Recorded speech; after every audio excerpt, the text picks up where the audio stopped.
திருப்பத்தூரில் தண்ணீர் வசதி கேட்டு காலி குடங்களுடன் 300க்கும் மேற்பட்ட பெண்கள் முற்றுகையிட்டதால் பரபரப்பு ஏற்பட்டது. தென்காசி மாவட்டம் பாவூர் சத்திரம் அருகே கடையம் பெரும்பத்தூர் ஊராட்சி செயல்பட்டு வருகிறது. இங்கு 12 வார்டுகளை கொண்ட இந்த பஞ்சாயத்தில் வெய்க்காலிப்பட்டி, இந்திரா நகர், மேட்டூர், பருத்திவிளை உள்ளிட்ட பகுதிகள் அமைந்துள்ளன. இங்கு 10 நாட்களுக்கு ஒருமுறை மட்டுமே 40 நிமிடங்கள் வரை தண்ணீர் வழங்கப்படுவதாக பொதுமக்கள் குற்றம் சாட்டி ஊராட்சி அலுவலகம் முன்பு காலி குடங்களுடன் போராட்டத்தில் ஈடுபட்டனர். தகவல் அறிந்து சம்பவ இடத்திற்கு விரைந்து வந்த காவல்துறையினர் பேச்சுவார்த்தை நடத்தப்பட்டது. இதனைத் தொடர்ந்து ஒரு முனை மின்சாரத்தை மும்முனை மின்சாரமாக மாற்றி 10 நாட்களுக்கு ஒரு முறை வழங்கப்பட்டு வரும் குடிநீரை 2 நாட்களுக்கு ஒரு முறை வழங்க வேண்டும் என்று கோரிக்கை வைத்தனர்.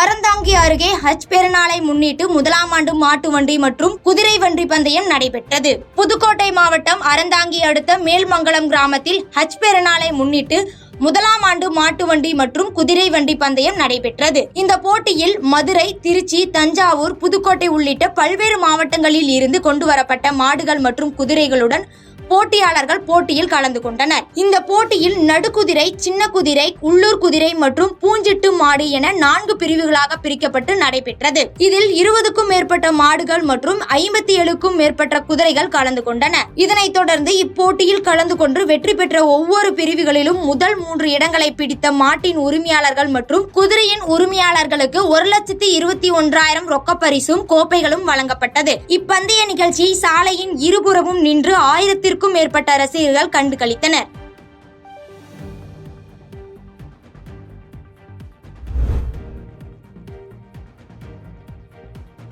உத்திரமேரூர் அருகே 1100 ஆண்டுகள் பழமையான ஸ்ரீ வாசீஸ்வர சுவாமி சிவன் கோயிலில் கும்பாபிஷேக விழா விமர்சையாக நடைபெற்றது. காஞ்சிபுரம் மாவட்டம் உத்திரமேரூர் ஒன்றியத்துக்கு உட்பட்ட வயலக்காவூர் கிராமத்தில் 1100 ஆண்டுகள் பழமையான வாசீஸ்வர சுவாமி கோயில் அமைந்துள்ளது. இந்த கோயிலில் கும்பாபிஷேகம் நடைபெற சீரமைப்பு பணிகள் நடைபெற்று முடிவடைந்த நிலையில் இன்று மகா கும்பாபிஷேகம் சிறப்பாக நடைபெற்றது. முன்னதாக சிவாச்சாரியர்கள் வேத மந்திரங்கள் முழங்க யாகசாலையில் இருந்து கடம் புறப்பட்டு விமான கோபுரத்தில் புனித நீர் ஊற்றி கும்பாபிஷேகம் விமர்சையாக நடைபெற்றது. பின்னர் சாமிக்கு தீபாராதனைகள் காண்பித்து பக்தர்களின் மேல் புனித நீர் தெளிக்கப்பட்டு அன்னதானம் வழங்கப்பட்டது.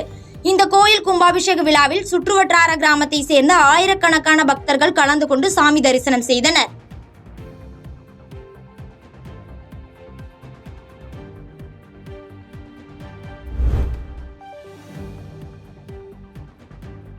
வாலாஜாபேட்டை அருகே அருள்மிகு ஸ்ரீ தளமேட்டு அம்மன் திருக்கோயிலில் கும்பாபிஷேக விழா சிறப்பாக நடைபெற்றது.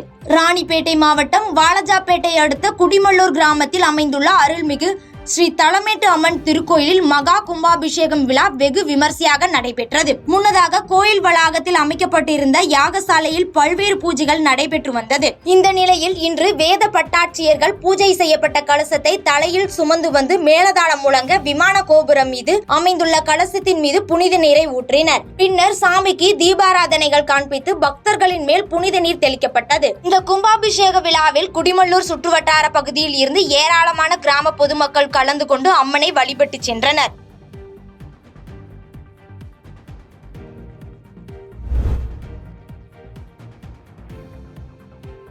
வாலாஜாபேட்டை அருகே 1000 ஆண்டுகள் பழமை வாய்ந்த ஸ்ரீ திரௌபதி அம்மன் திருக்கோயிலில் 18ஆம் போர் அக்னி வசந்த விழா சிறப்பாக நடைபெற்றது. ராணிப்பேட்டை மாவட்டம் வாலாஜாபேட்டை அருகே 1000 ஆண்டுகள் பழமை வாய்ந்த அருள்மிகு ஸ்ரீ திரௌபதி அம்மன் கோயில் அமைந்துள்ளது. இக்கோயிலில் 136ஆம் ஆண்டு மகாபாரத அக்னி வசந்த விழா கொடியேற்றத்துடன் தொடங்கி நாள்தோறும் மகாபாரத சொற்பொழிவு நடைபெற்று வந்தது. இந்த நிலையில் நாள்தோறும் கருவறையில் உள்ள திரௌபதி அம்மனுக்கு பால், தயிர் உள்ளிட்ட பல்வேறு வகையான வாசனை திரவியங்களை கொண்டு சிறப்பு அபிஷேகம் செய்யப்பட்டு மகா தீபாராதனை காண்பிக்கப்பட்டது. இதனைத் தொடர்ந்து விழாவின் முக்கிய நிகழ்வாக கடைசி நாள் இரவு நாடக கலைஞர்கள் 18ஆம் போர் நிகழ்வை தத்ரூபமாக நடித்து காட்டி அசத்தினார்கள். இதில் முக்கிய நிகழ்வாக நாடக கலைஞர் ஒருவர் கம்பீரமாக மகாராஜா துரியோதனன் தோற்றமளித்ததை அடுத்து ஊர் பொதுமக்கள் மற்றும் இளைஞர்கள் ஏராளமானோர் மாலை அணிவித்து பாராட்டு தெரிவித்தனர்.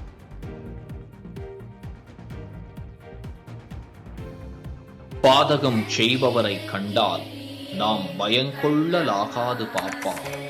மோதி மிதித்து விடு பாப்பா, அவர் முகத்தில் உமிழ்ந்து விடு பாப்பா.